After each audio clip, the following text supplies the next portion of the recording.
Good evening, everyone. Thank you very much for taking time out of your day to join this webinar.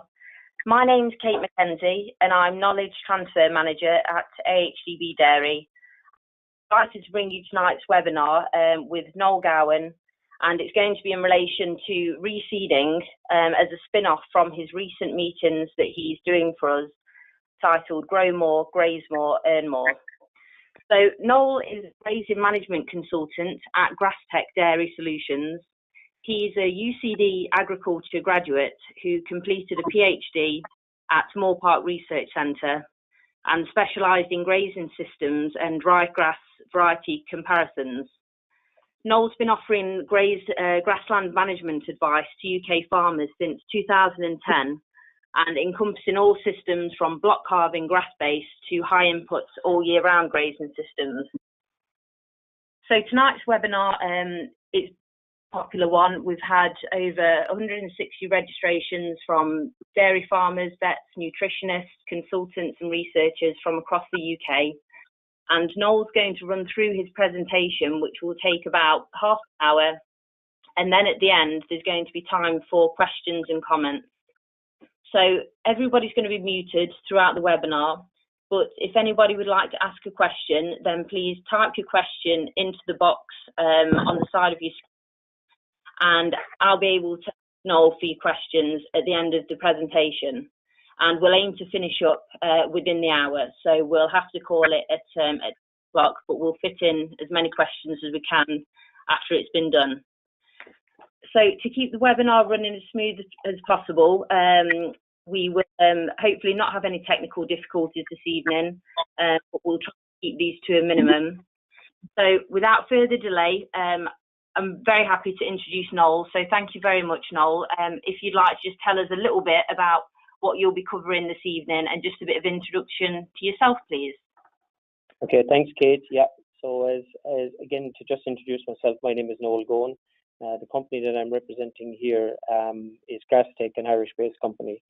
Again, as Kate said, this webinar is part of a series of talks and discussions with dairy farmers that we're having over the course of this weekend and about 2 weeks ago. Again, it's sort of a roadshow, all about growing more, all about grazing more and earning more. And again, tonight's topic is focusing on reseeding, which ultimately is a big part of growing more. As Kate also mentioned, I'm a graduate from Moore Park. And again, at this point, just at the start of the webinar, I just want to take a moment just to acknowledge again Teagasc and the Moore Park Research Centre. A lot of the data that I'm presenting tonight is outcome from a lot of the research that's coming from Moore Park. So again, I just want to acknowledge that from day one. Again, I suppose just a quick overview slide of the company that I represent. We provide solutions. Graze Group provides solutions for basically for grass-based dairy farmers, or for anybody who's looking to make more use of grass. From a farm mapping or a grazing infrastructure design point of view, we do that. We provide farm maps and grazing infrastructure design.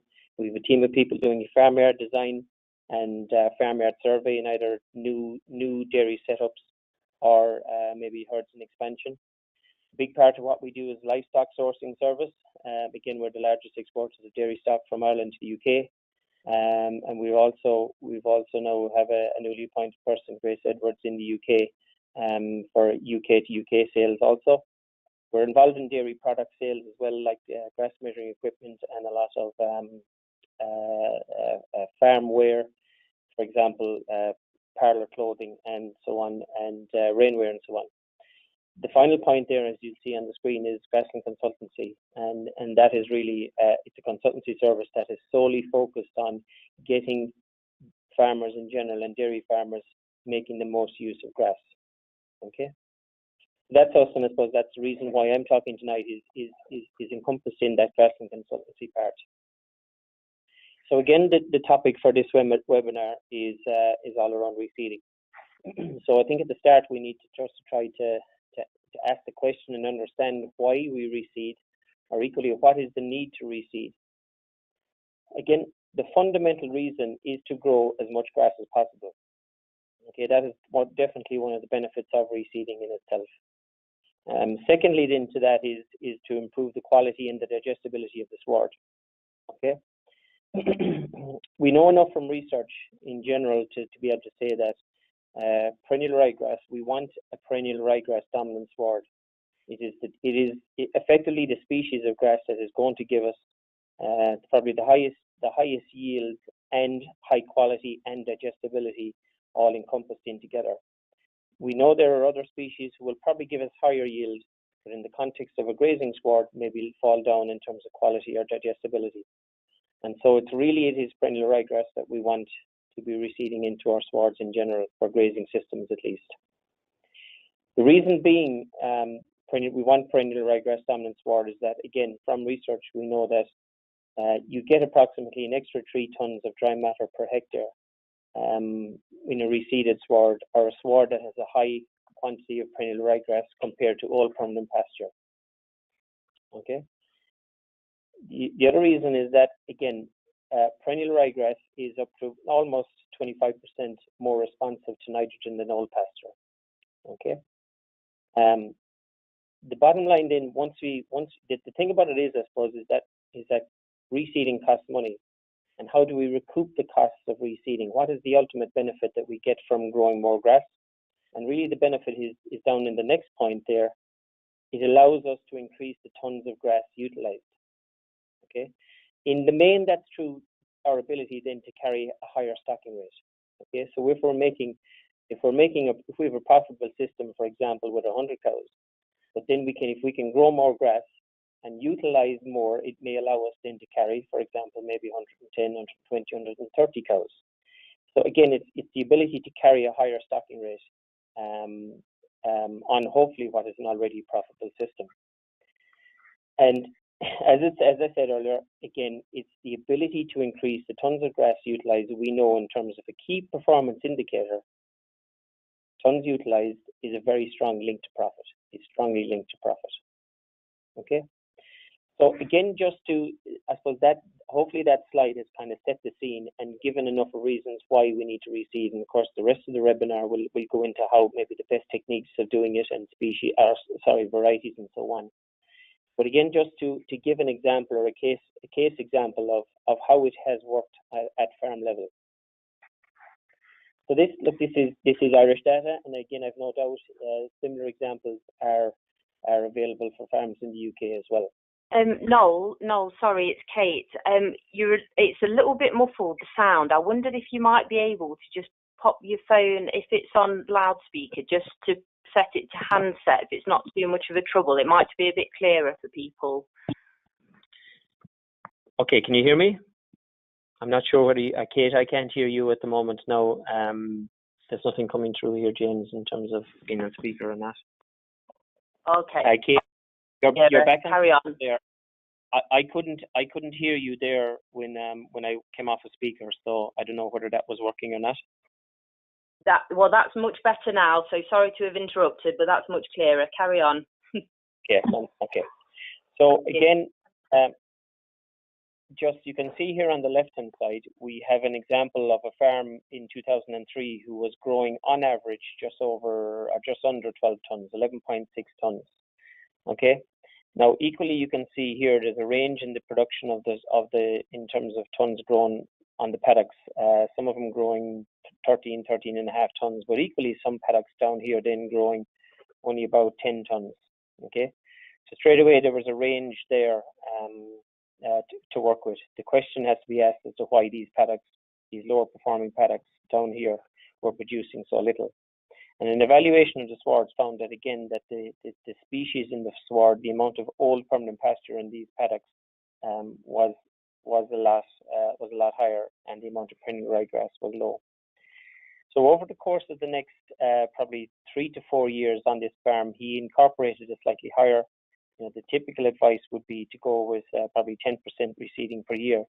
This farm reseeded about 15 to 18% every year. So over the course of the following 5 years, he'd almost 100% of the farm reseeded. And then what we can see here then is the outcome in 2016. Only after 3 years, he'd increased the tons grown from about 11.6 tons to 14.6 tons, almost 15 tons. Okay.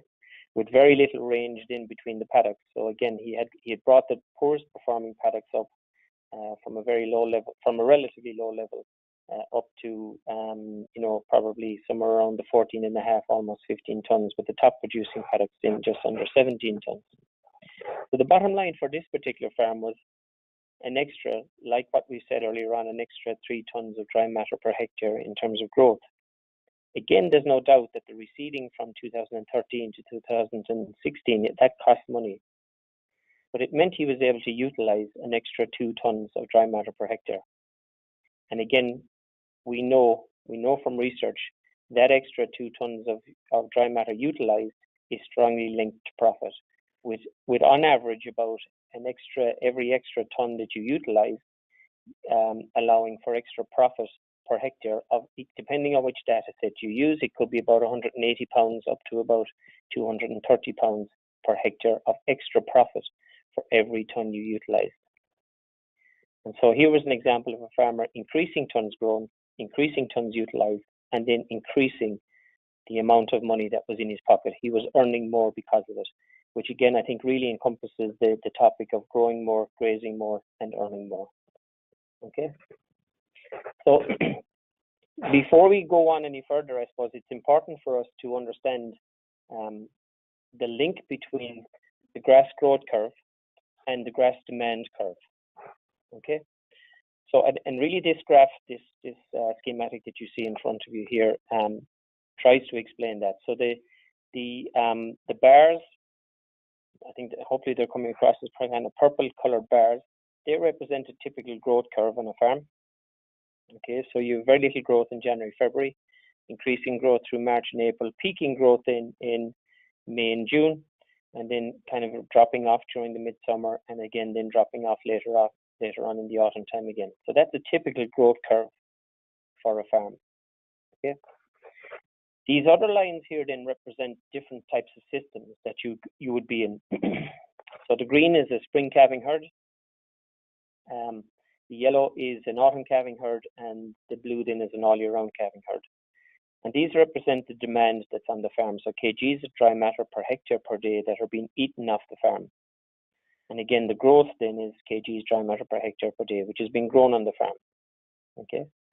So again, these staggered steps here, you might turn out autumn calvers or all-year-round calvers by day, then turn them out by night, and then maybe offer more grass, which ultimately increases demand through that period in the year. Spring calving herd, then cows are calving, their intakes are rising, and every week that passes, the demand is getting higher and higher, until a point then where your demand or your growth will invariably be higher than your demand. And that's, as we know, magic day. Growth will be higher than demand. You'll be growing surpluses on the farm after that day, usually in early to mid-April. Right through the summer then, invariably you will grow more grass than you actually need. And of course, a lot of people will decide to conserve silage at that time, which is fine. And then at the back end of the year, again, growth rate drops off, but the demand invariably, irrespective of the system that you're on, is higher than the growth. So I suppose the point I want to make here is that irrespective of the system that you're on, be it spring calving, autumn calving, or all-year-round calving, there is a commonality between you all. And that commonality is that in the springtime, there is a grass deficit. In the summertime, you grow surplus grass over and above what you need. And in the autumn time, invariably, again, there is a grass deficit. Okay? And in these periods of grass deficit, there's a lot of other feeds have to go into the diet, a lot of concentrate, a lot of other forages that we know are more expensive than grass, having to go in there to fill the gap. Okay? And this rises the feed costs in the system, and again, it just becomes more expensive. Okay? So ultimately, I suppose the target, the plan for reseeding is that if we can improve the species on the farm that lifts the growth curve at this time of the year, not necessarily increasing the growth curve in the summertime because we always grow enough of grass then, but also if we can increase the growth curve in the autumn period of the year, well then we will be reducing the amount of these surplus or supplementary feeds, which then ideally will reduce the amount of reduce your feed costs at that time. Okay, and so this is really, it's in the context of these deficits that perennial ryegrass really comes into its own. Again, and this is an example of the benefits of perennial ryegrass. Again, this is data, this is output from a trial work from Teagasc Moor Park itself. The green bars here represent a perennial, or represent a sward that has either 10, 40, or 100% perennial ryegrass. So green is 10%, the yellow is 40%, and the blue then is 100% perennial ryegrass. So maybe if we just focus on this kind of June, July, August period, there's not much of a difference between the bars in terms of how much they can produce. Wheatgrasses on all permanent pasture will produce reasonably well through these months. But the biggest benefit that we see is here in the springtime, February, March, April. This is where perennial ryegrass comes into its own. And equally, on the other side, if you were to continue this on into October, into November, into December, and across here into January, this trend would be repeated. Okay, so again, what we can see here is the benefit of perennial ryegrass in terms of filling these deficits in the spring and also in the back end in the autumn, in the cold season. Okay, and again, the bottom line here is that in general, in research is telling us that, again, you get about an extra 2 tons of dry matter per hectare more grass grown by mid-May in a perennial ryegrass dominant sward. Okay. Okay, so hopefully we're setting the scene now as to why we should be reseeding and why perennial ryegrass is important. Okay, I suppose a question that's asked quite a lot under the topic of reseeding is when to reseed. Again, I'm conscious there's a lot of text here, so we'll try and go through it as best we can. You know, the old adage is there that whenever the month begins with A is the time for reseeding, and in general I would agree with that. But again, reseeding costs a lot of money. In the old advice would have been to reseed about 10% per year, which means that sward that you will reseed this year, it needs to last for 10 years. And it's your management of it in the first year is the most important factor in making sure that it lasts about 10 years and making sure that it's productive for about 10 years. So I suppose knowing that and knowing the issues between, let's say it's spring versus autumn reseeding, I do have a tendency and a definite preference, we'll say, for spring reseeding over autumn reseeding. Okay, and again, the following points tries to explain the reasons why. With autumn seeding, I will concede in the first point here that it's definite benefit, obviously, if the reseeding policy is in conjunction with other crops being grown on the farm. For example, you know, other forage crops are coming in after cereals. Okay, that makes absolute sense for autumn reseeding. You know, get the ground recultivated again and get a green crop of grass back on it as quickly as possible. But the second point then shows, you know, if you reseed in August, you're reseeding at a time after that date in September, sometime growth, if we remember back to the graph previously, growth is dropping off and there's a lot less than the demand on the farm. So we're actually reseeding at a time when there's a deficit of grass. And by taking out extra paddocks for reseeding, we're actually increasing that deficit, which means that extra supplementation is going to be required. Okay. An autumn reseed, in my view, again, especially if you have a very soft seed bed, you have a very limited opportunity to graze efficiently to a low residual, which is what is needed for reseed in its first year, is to get to quite a low residual at every opportunity. And there's a limited opportunity to graze to a low residual before the canopy closes in the winter, and that's if you're reseeding in that kind of August-September period, because ground conditions can be poor and it can be difficult to get in and graze to a low level. Okay, and then the canopy closes over the winter, so you have a closed canopy since probably October right through November, December, January, February, and then maybe early March by the time you get to graze it. So it's 5 to 6 months with a closed canopy on it. There's no light going to the base of the sward. There's no light going to the daughter tillers at the base, which means that there's very little tillering going on in that first 6 months. It's grazed in the springtime then, and you have a very open sward. Okay, Then in that first year, I suppose, because of that, then you potentially have a higher incidence of wheatgrasses. As soon as it's grazed, then you're into the spring period, soils are warming up, and wheatgrass seed, if it's there present in the soil, it's good conditions for them to germinate and then fill out the spaces which you were hoping perennial ryegrass was going to fill. The final point then is that seed head and stem, you will get seed head and stem in the sward the following summer after an autumn reseed, but you will have had 2 to 3 grazings on it before then. Okay, so what happens is that in April, May, early June, the perennial ryegrass will try to produce a seed head, and when it produces a seed head, it is stem in the sward, and that's low feeding value. You will only have maybe 1 grazing in October, November, ideally, if you were able to get it off, maybe 2 grazings in the following spring before seed head comes into the sward. Okay, and once we go down to the bottom part of this slide, I'll show you then, I'll be able to explain how a spring reseed would be different, okay, in the context of stem and seed head and stem in the sward. For me, the benefits of a spring reseed is that you're reseeding during the peak growth curve. Okay, you're reseeding once you go past Magic Day. Once growth is taking off, you're heading into your peak growth rate period. And even if you do take out paddocks for reseeding, it's highly likely you will still be growing surplus grass on the rest of the area, which means you will not have to go in and supplement with extra supplementation to cover the fact that you're taking out paddocks for reseeding. Okay. The second point there is, again, it's usually important that a reseeded sward is grazed and grazed well, grazed tightly in its first year to allow light to the base of the sward and to allow tillering. And again, if you reseed in April, well then probably in early June, mid-June, you're probably going to get your first grazing. Then with ideal conditions for grazing subsequently later on in June, in July, in August, September. So you potentially get 4 to 5 grazings with ideal grazing conditions right through the summer, again in its first summer basically.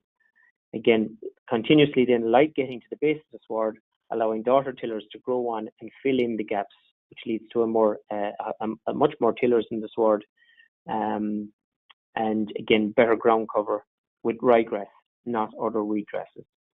Okay. So consider this point here again, you don't get any seed head or stem in a spring reseed until the following summer. Okay, it has to go through a winter period first before seed head will eventually come into it then after the winter. Okay, so you get all your grazings through the summer with no seed head in there. Very, very high feeding value. Cows and whatever animals are grazing it will perform at a very, very high level, because it's probably in the mid to high 20s in terms of crude protein. It's probably well over 12 ME in terms of its energy value. And you get 7 to 8 grazings of that quality before seed head with a spring reseed before stem and seed head will affect it. Okay.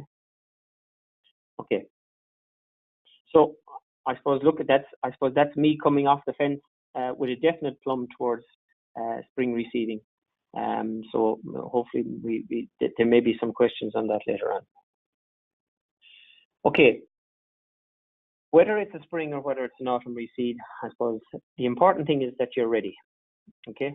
And so hopefully that last slide that I've just presented has maybe stimulated some of you to consider a spring reseed. You might say that here we are in the first week or so of March. It's too early even to be considering a reseed. Okay, but if you know which paddocks are underperforming, you have to reseed them. So I think it's important now, even though it might be a month to 6 weeks away before you'll even consider a spring reseed. It's important to get all the ducks lined up. Okay, typical turnaround for a reseed is about 55 to 65 days between actually the day of cultivation to the day of the first grazing. And again, but you have to add another 10 days, almost 2 weeks between spraying off and sowing. So in total, you're talking about maybe 65 to 75, almost 80 days of a turnaround. And very, very often that turnaround is delayed because you're not ready. Okay. So it's a case of getting everything organized, be clear in your own mind in terms of spraying, what spray is required in terms of burn-off, what fertilizer is required in terms of soil fertility, what cultivation method you're going to use, what contractor you're going to use, has he the relevant pieces of kit or the relevant techniques that you want to use. And I would argue probably most importantly that you have your seed selected, okay, that you know exactly what seed, what varieties of grass that you want, okay. So again, it's hugely important to be ready, okay. So the planned sequence of events that should happen anytime you're considering reseeding is as follows here. First thing is the soil test. You know, you have to know the soil fertility status before you start. So get that done.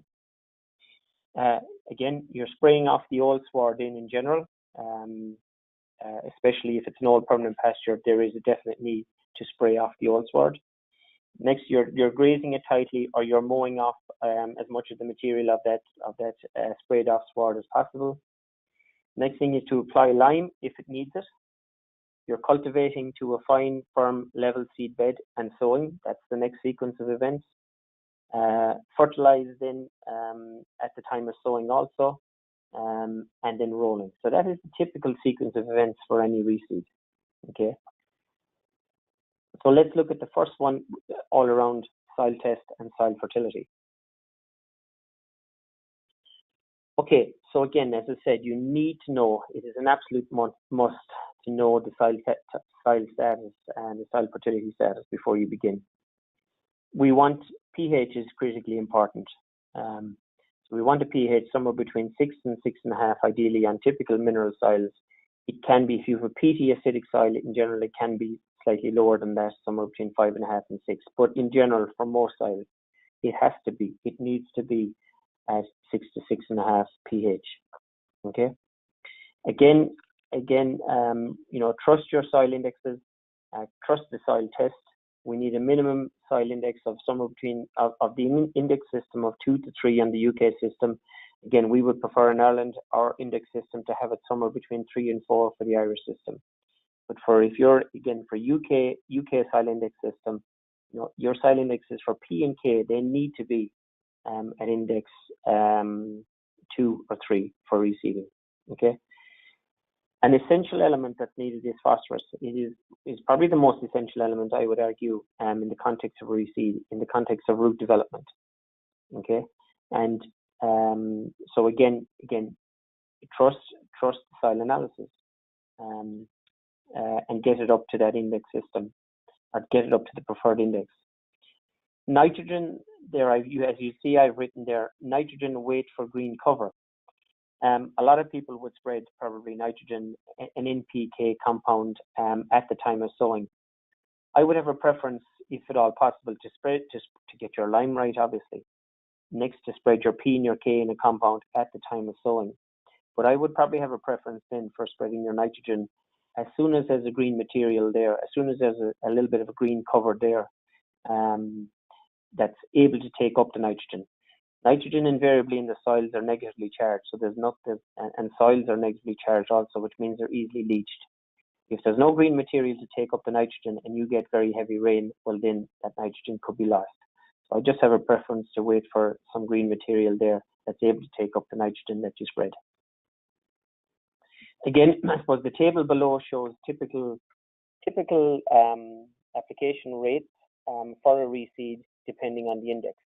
Okay, and again, I'm sure from your soil analysis, when you do take it, you get a report back. It will give you similar recommendations to get the indexes right. Okay, so again, it's just a case of making sure to follow them.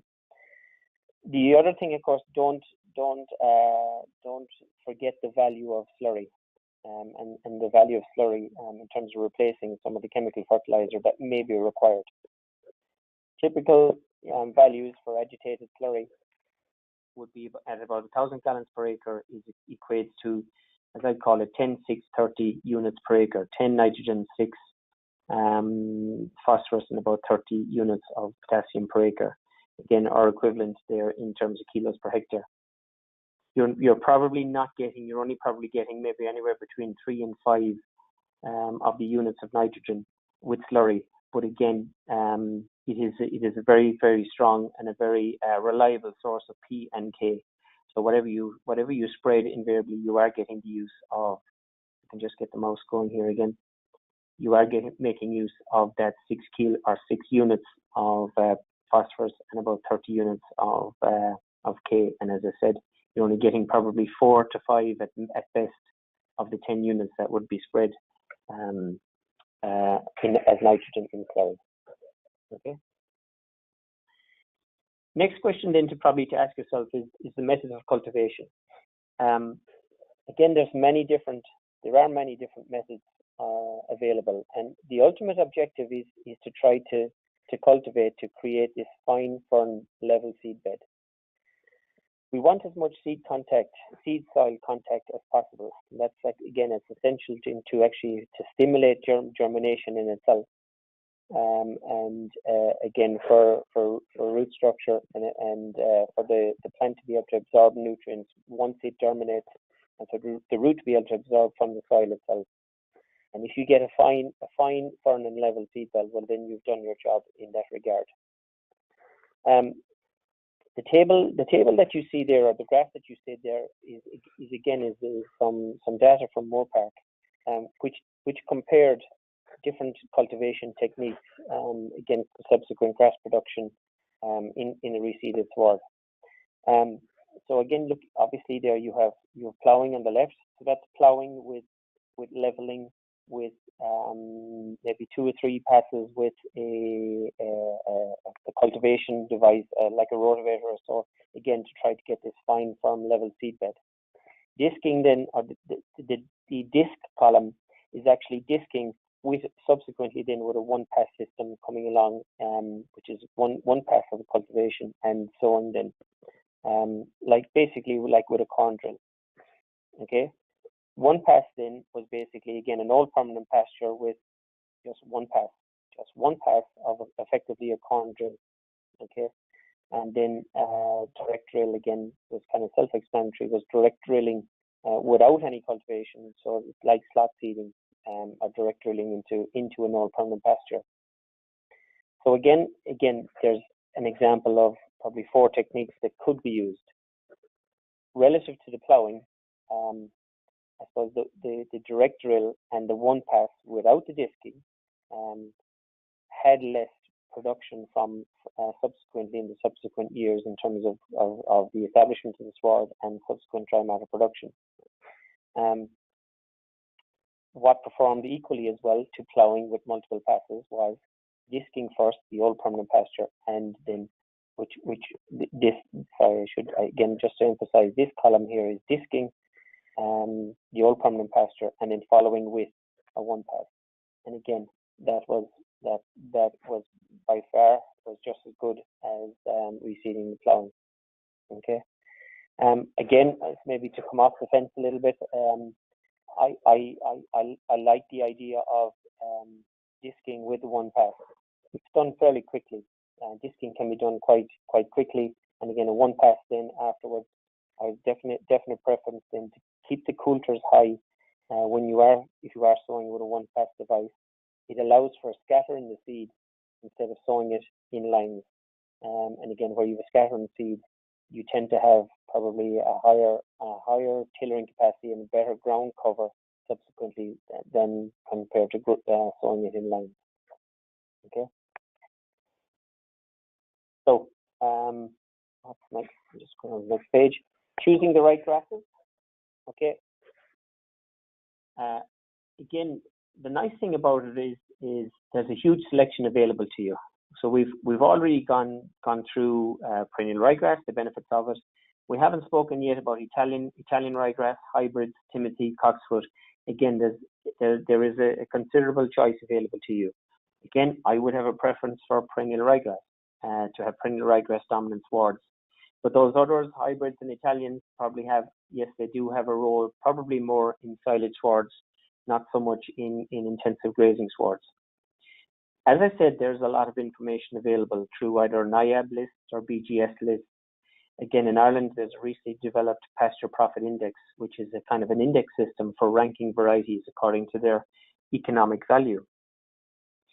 All of these lists will compare varieties in terms of generally under these headings: total yield across the year, seasonal yield, be it spring or autumn, silage yield, D value, or some assessment of quality that's related to digestibility, persistency, and then also disease resistance to a lot of the rusts or mildews and so on.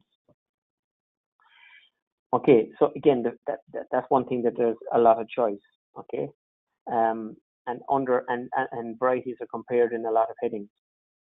One of the headings that varieties are compared also is on ploidy. So ploidy is basically, are these varieties diploid or are they tetraploid? And they're also then compared to under the following heading of heading date. Are they early heading, intermediate heading, or late heading? So just briefly on the ploidy issue, we have just a quick table to describe both types. You have tetraploid cultivars or diploids. Now, the ploidy is, I suppose, the scientific term for it. It relates to the amount of chromosomes that are in the nucleus of the cells. Diploids are 2 sets of chromosomes. Tetraploids are 4 sets of chromosomes, and that's I suppose the scientific difference. But for you in the field, how do they compare, or how are they different in the field? Tetraploid cultivars have a much taller upright growth habit. Okay, they're much more open sward. They have, but they also generally have a higher digestibility value or a higher water-soluble carbohydrate content. Generally, I would argue, are more palatable. Cows tend to like them a lot more. Diploid varieties are more prostrate growth habit. They don't grow as tall. They have denser swards, so they cover the ground better. But they are generally lower in digestibility and in yield compared to tetraploid varieties. Okay, so that's just to explain that. So to move it on, I suppose again in terms of seed mix selection, general rules of thumb that I would say is that you plan for about 30 to 35 kilos of seed per hectare. And again, I have in brackets there tetraploid. Is that if you're using a lot of tetraploid in the mix, because tetraploid seed is heavier, bigger and heavier. Well, then to get the same number of seeds per acre or per hectare, you need to go at the higher range if you're having more tetraploids in the mix. I would argue no more than 3 to 4 varieties per mix. Okay, keep it simple. What do you want it for? Ask that question. Is it for grazing or is it for silage? And again, let's explain down here in these 2 boxes.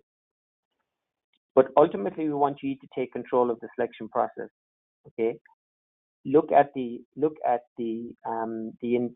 information from BGS, from NIAB, from the PPI index, if you wish, and look to see specifically what are the varieties that I want in my mix, which suits my farm the best.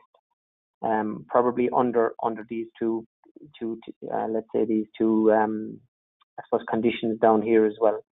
Go to your merchant early, let them know the varieties that you want, and have that decision made, which ones you want, and so that the day that it does come, when you do decide to reseed the paddock, that you have your seed ready. It's there, it's ready for you with exactly the varieties that you wanted. If it's in a grazing mix, generally lean towards, probably I would argue, later heading varieties. Invariably, I think they are more conducive for grazing compared to earlier intermediates, which, as you can see over here, are probably more suitable for silage mixes, with hybrids and Italians also coming in as an option for silage mixes. Always, regardless of whether it's silage or grazing mix, keep the heading date spread within 10 days if you can. So if you're picking late heading varieties, if you want a grazing mix and you're invariably going for later heading varieties, don't pick a variety that is heading maybe on the 10th of May and mix it with a variety that's heading on the 10th of June. That's too wide of a spread in the same mix, in the same paddock, in the same sward in terms of heading date. Select varieties then with the highest early yields for the spring and late yields for the autumn to fill the deficits as we've discussed. With regard to the tetraploid diploids, then if you have very light soils, free draining soils, you can be up to 50% tetraploid. Some people would actually go higher, and again, I have no issue with that. But the caveat is if you have wet soils, you generally keep the amount of tetraploids lower in the mix because again they don't cover the ground as well, and such swards can be more prone to poaching. silage yields then, the silage mix, select varieties with high silage yields and a high D value. Again, from your list, from the information that's available. Again, you can put up 40 to maybe 50% tetraploid in a silage mix, but the caveat is that the varieties that you select for a silage mix, for any silage mix, be they diploid or tetraploid, should have very high persistency rating. So silage making is actually detrimental to tiller survival. So you want the ones that are inherently good at persisting in the sward and surviving for a silage mix. Again, a lot of data available. They're the lists that are available. And again, we're after going through sort of the selection process. The bottom line here is plan ahead, take time to study the information, and get that done well in advance of the day that you will decide to reseed, so the seed is ready. Post-sowing management then. Again, once it's sown, the important thing from a weed point of view is to monitor the weed burden early on. Okay, have a quick look. What weeds are there? What weeds are can be grazed off? Equally, there's might be some more persistent weeds there. And again, without going into too much detail on this, again, just select the suitable spray in time and have it ready. Again, very often in a reseed or at any opportunity to spray, there's very often a very narrow window to spray. If you don't have your spray sitting there waiting, well then again it might take extra time to get it ready for spraying, or to actually order it and get it in place. And then maybe by the time you have it got, the grass has gone too strong, and you're not going to get an effective spray then. Okay. As I mentioned earlier, some people would apply the nitrogen at the time of sowing. Equally, I would apply the nitrogen, the first application of nitrogen, when there's some green cover there. Again, apply the nitrogen after that, then after each grazing, but with a lower rate than the remaining grazing area.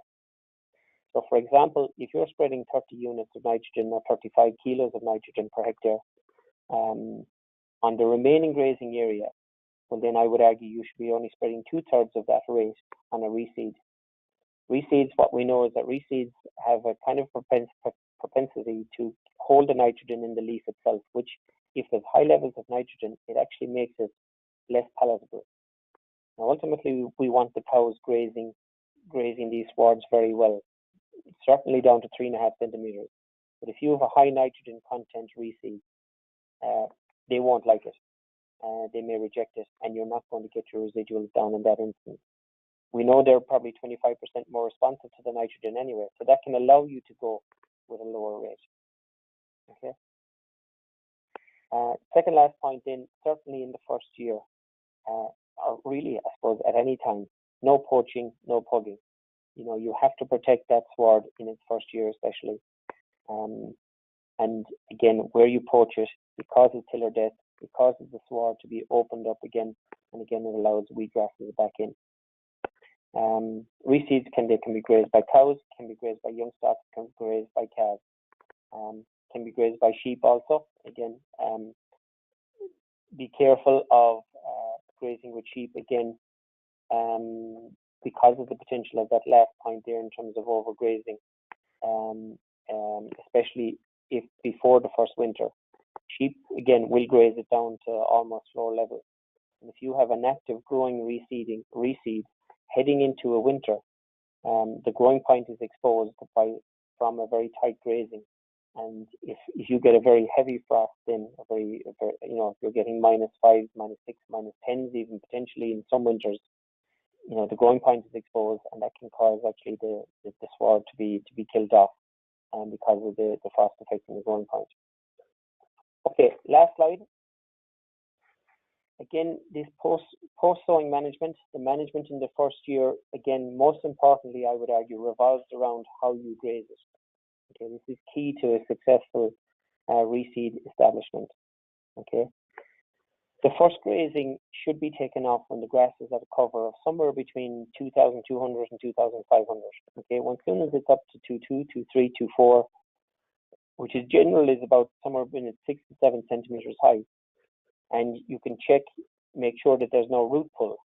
Okay, so you're going down and literally trying to mimic the cow grazing it, and as long as the seedlings aren't pulling out through the roots on the ground, and it's up to 6 or 7 centimeters, that is ready for its first grazing. Okay, and you're grazing it tight, you're grazing it down to 3.5 centimeters at least. Again, this is a reseed with high feeding value.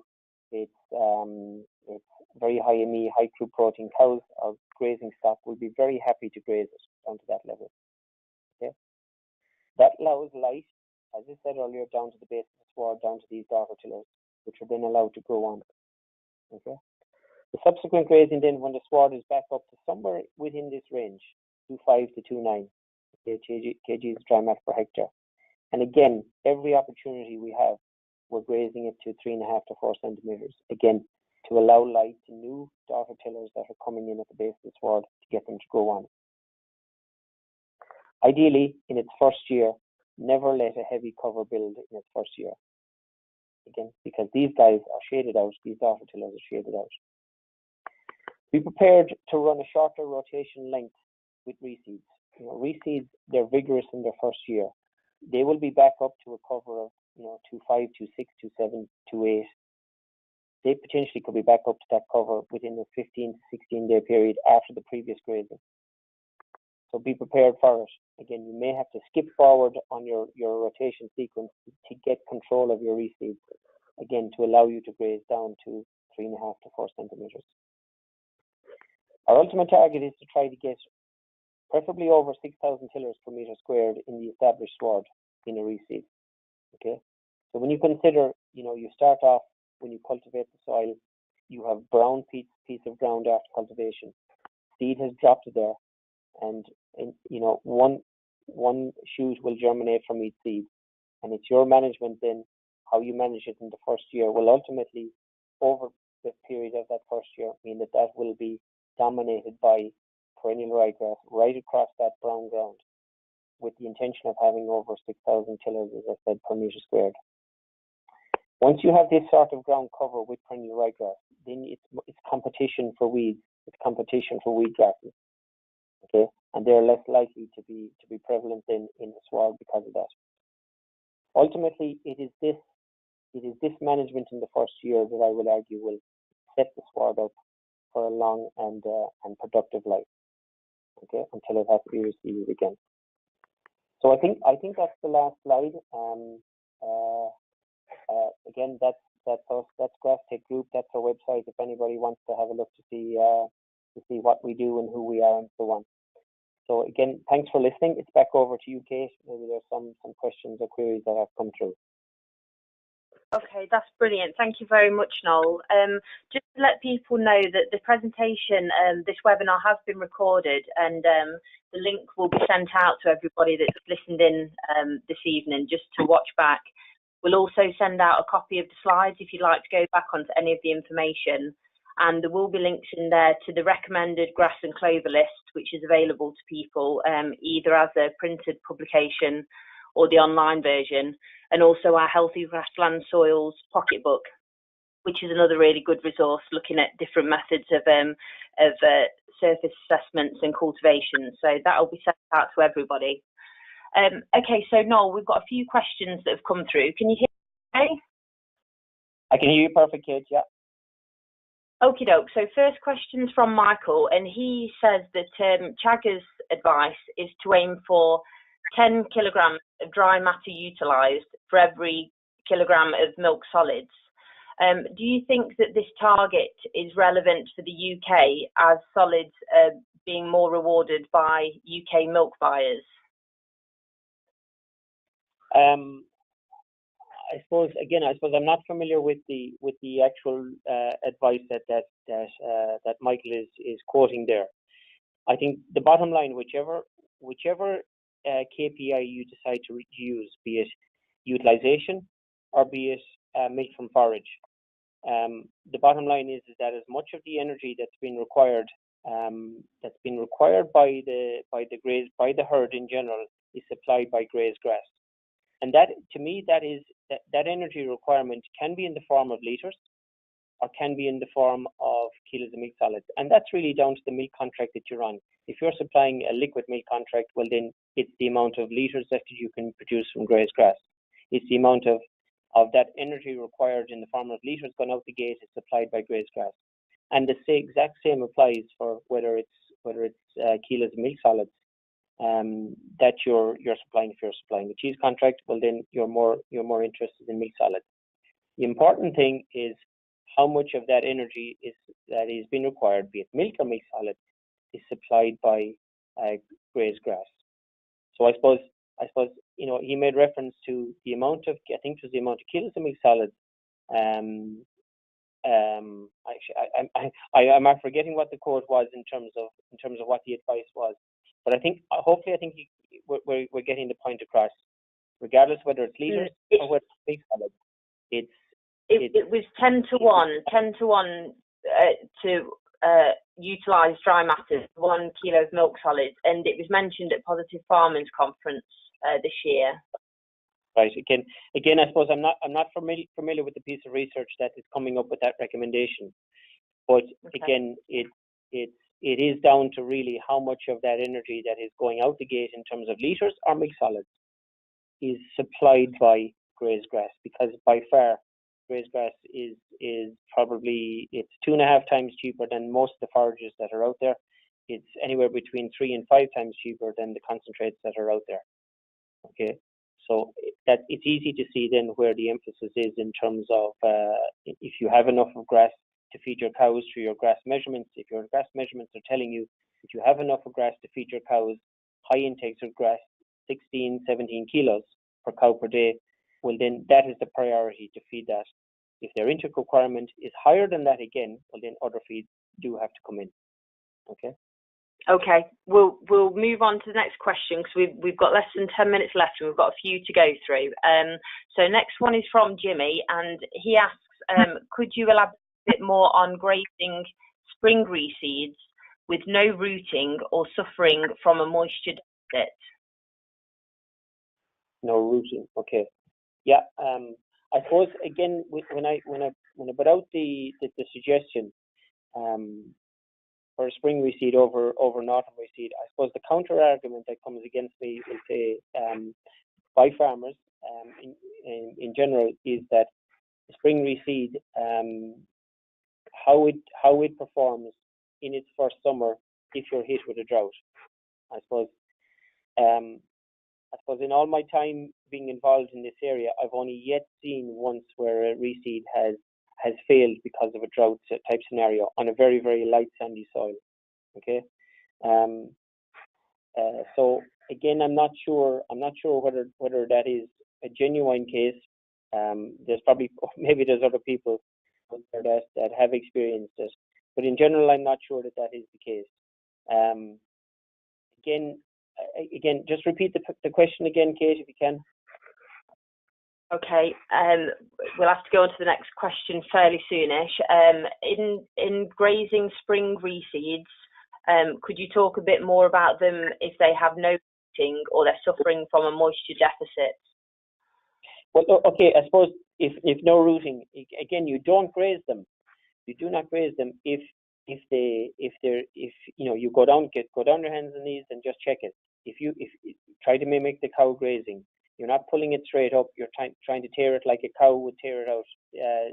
Try to graze the sward itself. If there's root pull there, you don't graze it. You have to wait for that to pass, to make sure that there is no root pull. It's as simple as that. You just have to wait for that to happen. Okay, all right. Next question. Does clover have a role in high stocking rate systems? Yeah, good question.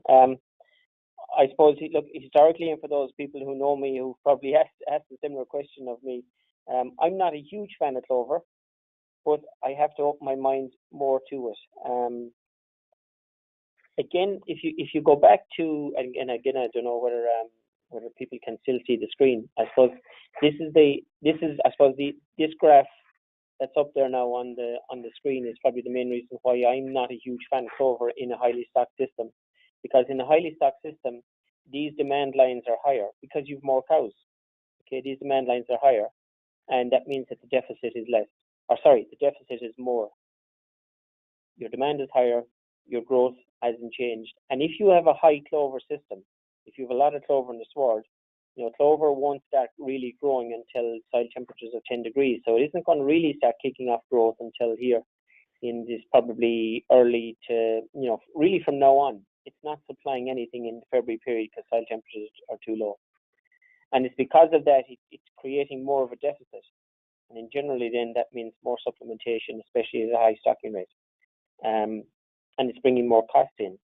The reason I have to kind of open my mind a bit more about it is obviously because the research that's coming from Moore Park and one of its satellite farms in Clonakilty in Southern Ireland, where there is even with a deficit, a slight deficit in the spring period, the benefit in terms of output per cow, and yes, it is kilos of meat solids per cow, by having a higher feeding value feed available through the summertime, is outweighing the deficit, the negative side of the deficit in the spring. Okay, and thereafter, probably somewhere between, probably maybe 3, if not 4 years of data that confirms that. So I'll be straight. I'm still kind of slightly sitting on the fence a bit in this. I suppose the challenge maybe goes back over towards maybe the plant breeders. I think that's, for me, clover. That's where the focus needs to be. If they can develop clover swards that can grow at slightly lower soil temperatures, well then absolutely, they'll start growing earlier in the spring over here, and they can help to fill that dry matter deficit in the spring. Final point in it then, a question was asked on high stocking rates. Do they have a role? I suppose again maybe I'm sitting on the fence slightly on it, but equally at a lower stocking rate, definitely have a role then, because again lower stocking rate means the demand is lower and the deficit is less. Okay, thank you. Right, question from Keith. What would you consider to be a lower level of nitrogen for a first year reseed to keep it palatable? Again, as I said, typically about, I suppose, 2/3 are probably of what you would be spreading on the rest of the farm. Say that again, Noel. Say that again.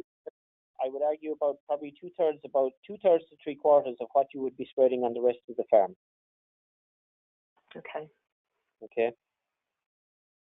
So again, look, if the rest of your grazing area is getting, let's say, 200 kilos nitrogen per hectare, or if it's getting 150, we'll say, kilos nitrogen per hectare, well then, 100 to 110, 120 kilos nitrogen per hectare then for the reseeded sward.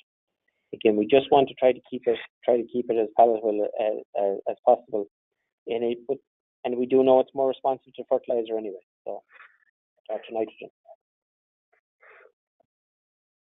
Okay, thank you. Right, next question from Diana, and she asks, am I right in thinking that fruit fly and leather jackets are not a problem with spring reseed?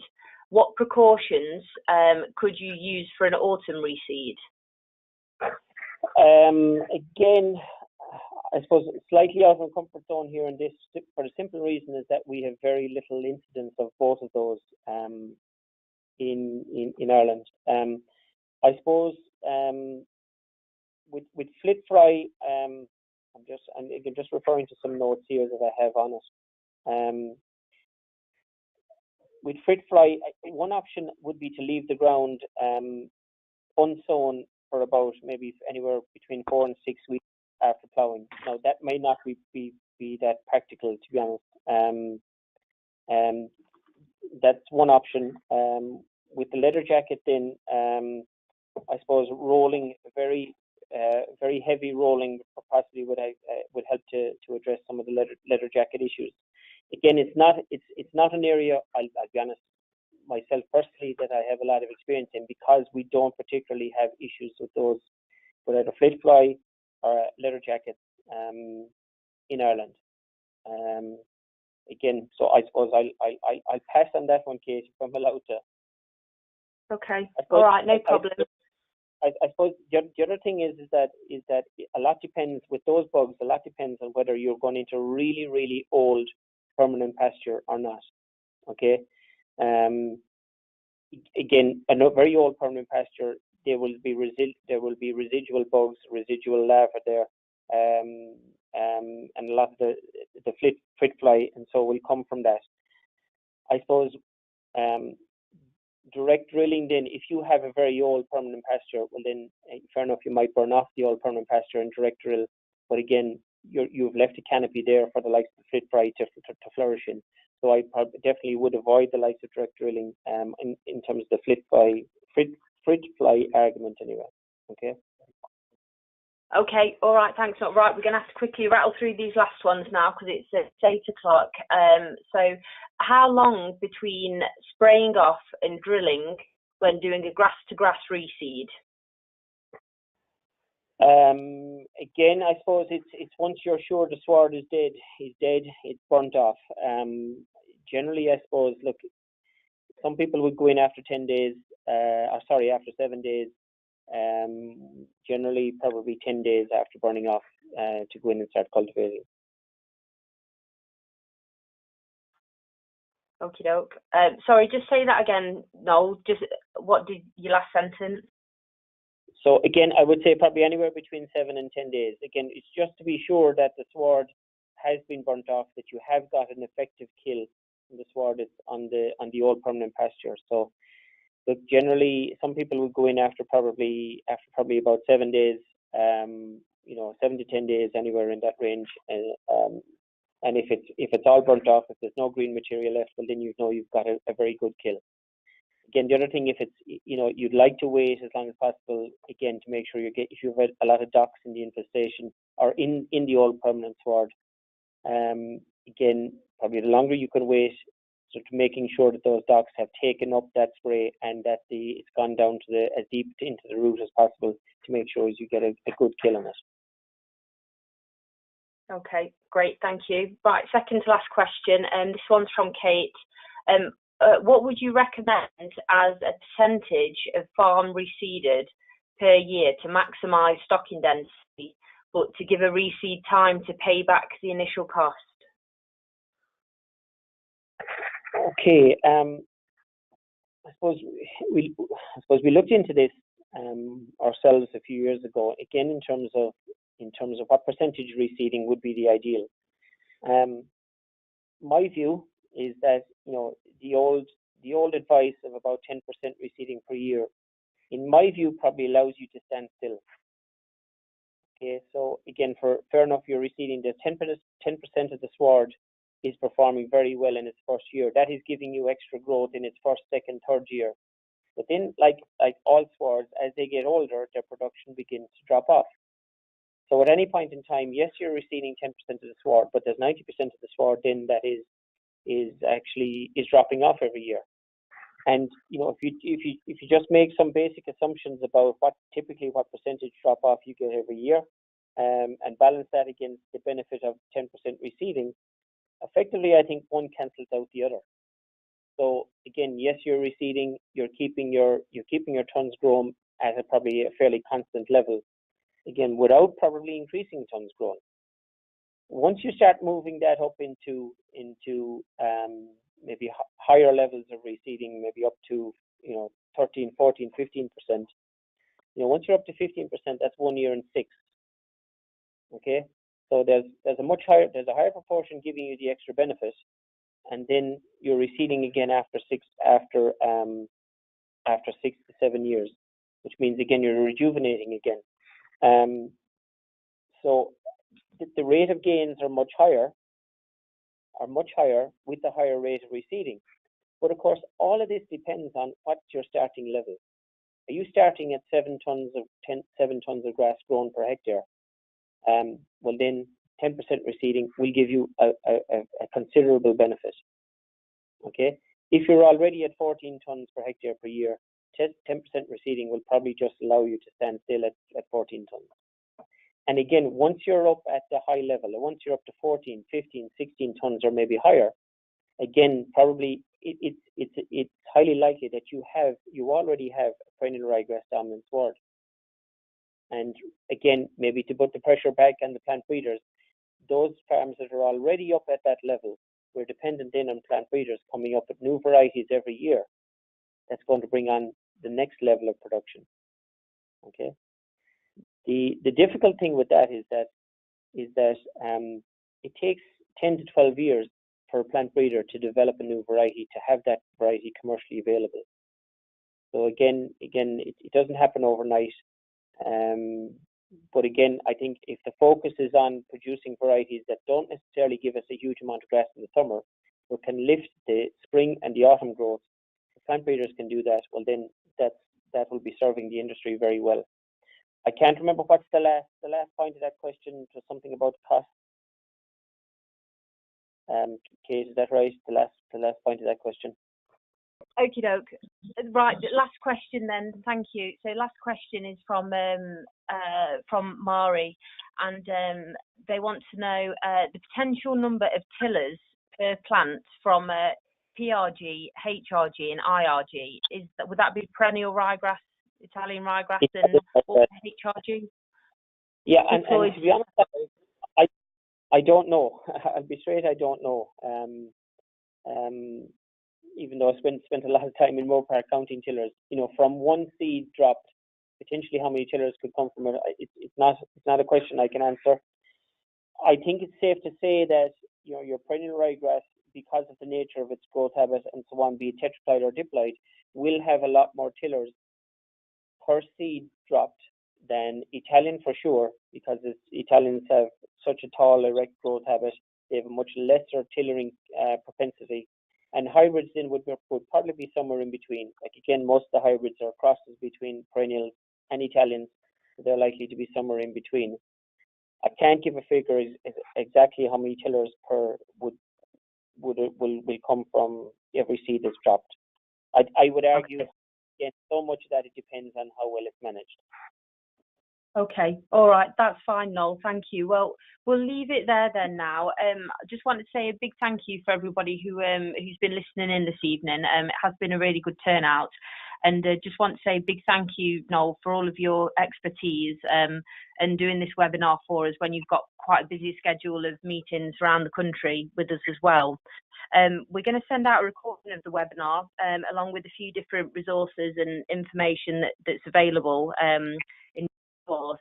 So everybody that's been registered will receive information by email when it's all available.